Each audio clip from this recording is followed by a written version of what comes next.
n'y a que l'arbre femelle qui fait des fruits et ils ont la particularité de sentir très fort et très mauvais. Le ginkgo biloba, un arbre très résistant, un des premiers à avoir repoussé dans des zones qui ont été très irradiées.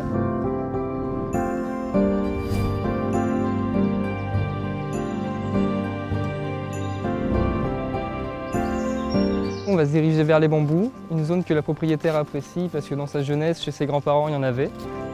Les bambous restent verts toute l'année, mais de temps en temps, certains fleurissent et il y a un dépérissement de la plante afin de pouvoir refaire des graines.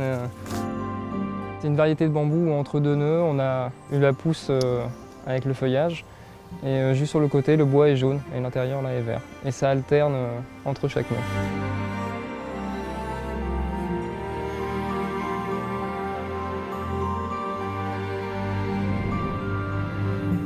Donc là, on a la butte avec pas mal de fougères et des acorus qu'on a réussi à maintenir vertes cette année, contrairement aux autres années avec la sécheresse où c'était plus compliqué.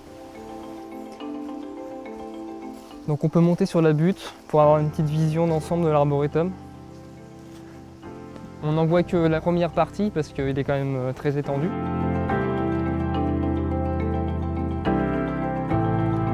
On a beaucoup de désherbage, beaucoup de tonte, beaucoup de débroussaillage. Mais moi, plus spécifiquement, ça va être la taille des plantes grimpantes. Réussir à les faire grimper dans des arbres, ça a toujours été quelque chose qui me plaisait. Je m'occupe aussi des animaux, parce qu'on a des brebis solognotes, elles sont 5, et on a un cheval. Bonjour Valérie. Écoutez, donc aujourd'hui, je crois qu'en 2021, ça fera 30 ans que nous sommes arrivés au domaine de Poulaine. J'étais enceinte de mon fils aîné et les arbres du domaine, le jardin du domaine, la restauration de la maison est vraiment en lien complet avec ma vie de famille.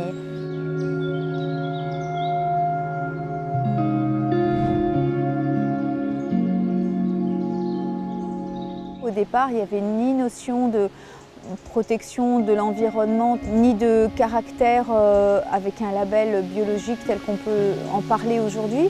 C'était simplement ce que j'avais appris de mes grands-parents et de mes parents, une façon de cultiver la terre, une façon d'élever les animaux.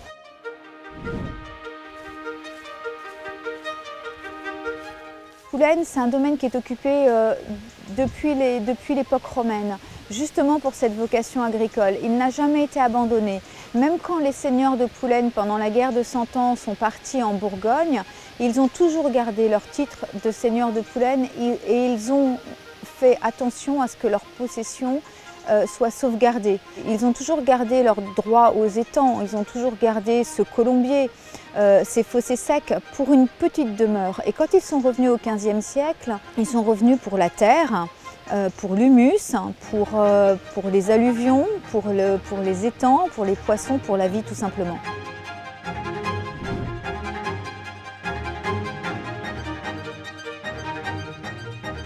Les deux bâtiments ont des soubassements du Haut Moyen-Âge et sur ces soubassements, on a reconstruit deux logis Renaissance ainsi qu'un bâtiment de service. C'est-à-dire que le bâtiment tel que vous le voyez aujourd'hui est celui qui a été reconstruit et qu'on a retrouvé sur tous les actes de la Renaissance, sur tous les aveux.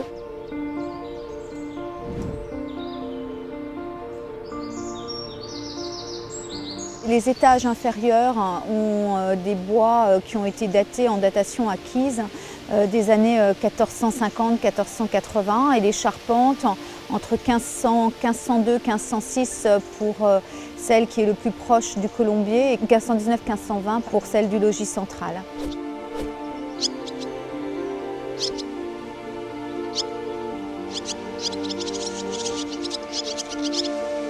On a des glédidias, on a des ormes, on a des chênes, on a des aulnes, des platanes, des marronniers. Regardez les carpecoilles qui sont juste là dans l'eau. Vous les voyez, les trois rouges, les trois oranges qui sont juste devant vous. Ici, c'était des étangs avec le poulain et un peu plus loin dans la forêt, vous avez une autre rivière. Et vous avez tous les grands aulnes, tous ces grands arbres qui bordaient entre les aulnes, les platanes, qui bordaient en fait ce ruisseau et cette rivière. Et entre les deux, vous aviez tous ces étangs.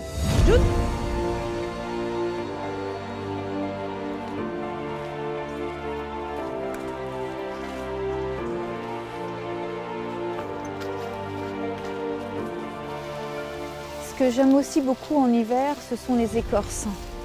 Il y a beaucoup d'écorces qui sont magnifiques. Il y a celle de la serre Roubroum en bordure de rivière qui est très belle. Il y a tous ces liquides en barre. Il y a aussi quelques floraisons comme les amamélis. Et c'est pour ça qu'en plus des bulbes, je trouve que l'hiver est une saison magnifique.